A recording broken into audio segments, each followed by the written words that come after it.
وجاوزنا ببني إسرائيل البحر فأتوا على قوم يعكفون على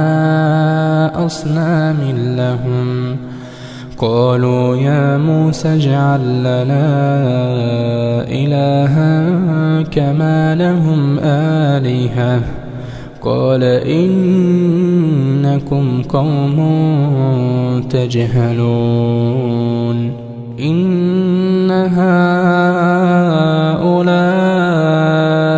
متبر ما هم فيه وباطل ما كانوا يعملون قال أغير الله أبغيكم إلها وهو فضلكم على العالمين وإذ أنجيناكم من آل فرعون يسومونكم سوء العذاب يقتلون أبناءكم ويستحيون نساءكم وفي ذلكم بلاء من ربكم عظيم وواعدنا موسى 30 ليلة وأتممناها ب10 فتم ميقات ربه 40 ليلة وقال موسى لأخيه هارون اخلفني في قومي وأصلح ولا تتبع سبيل المفسدين ولما جاء موسى لميقاتنا وكلمه ربه قال رب أرني أنظر إليك قال لن تراني ولكن انظر إلى الجبل فإن استقر مكانه فسوف تراني فلما تجلى ربه للجبل جعله دكا وخر موسى صعقا فلما أفاق قال سبحانك تبت إليك وأنا أول المؤمنين قال يا موسى إني اصطفيتك على الناس برسالاتي وبكلامي فخذ ما آتيتك وكن من الشاكرين وكتبنا له في الألواح من كل شيء موعظة وتفصيلا لكل شيء فخذها بقوة وأمر قومك يأخذوا بأحسنها سأريكم دار الفاسقين سأصرف عن آياتي الذين يتكبرون في الأرض بغير الحق وإن يروا كل آية لا يؤمنوا بها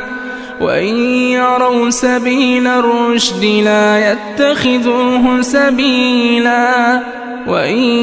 يروا سبيل الغي يتخذوه سبيلا ذلك بأنهم كذبوا بآياتنا وكانوا عنها غافلين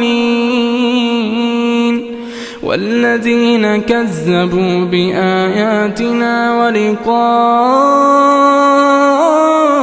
الآخرة حبطت أعمالهم هل يجزون إلا ما كانوا يعملون واتخذ قوم موسى من بعده من حليهم عجلا جسدا له خوار ألم يروا أنه لا يكلمهم ولا يهديهم يهديهم سبيلا اتخذوه وكانوا ظالمين. ولما سقط في أيديهم ورأوا أنهم قد ضلوا قالوا لئن لم يرحمنا ربنا ويغفر لنا لنكونن من الخاسرين. ولما رجع موسى إلى قومه غضبان أسفا قال بئس ما خلفتموني من بعدي عجلتم أمر ربكم وألقى الألواح وأخذ برأس أخيه يجره إليه قال ابن أم إن القوم استضعفوني وكادوا يقتلونني فلا تشمت بي الأعداء ولا تجعلني مع القوم الظالمين. قال رب اغفر لي ولأخي وأدخلنا في رحمتك وأنت أرحم الراحمين. إن الذين اتخذوا العجل سينالهم غضب من ربهم وذلة في الحياة الدنيا وكذلك نجزي المفترين.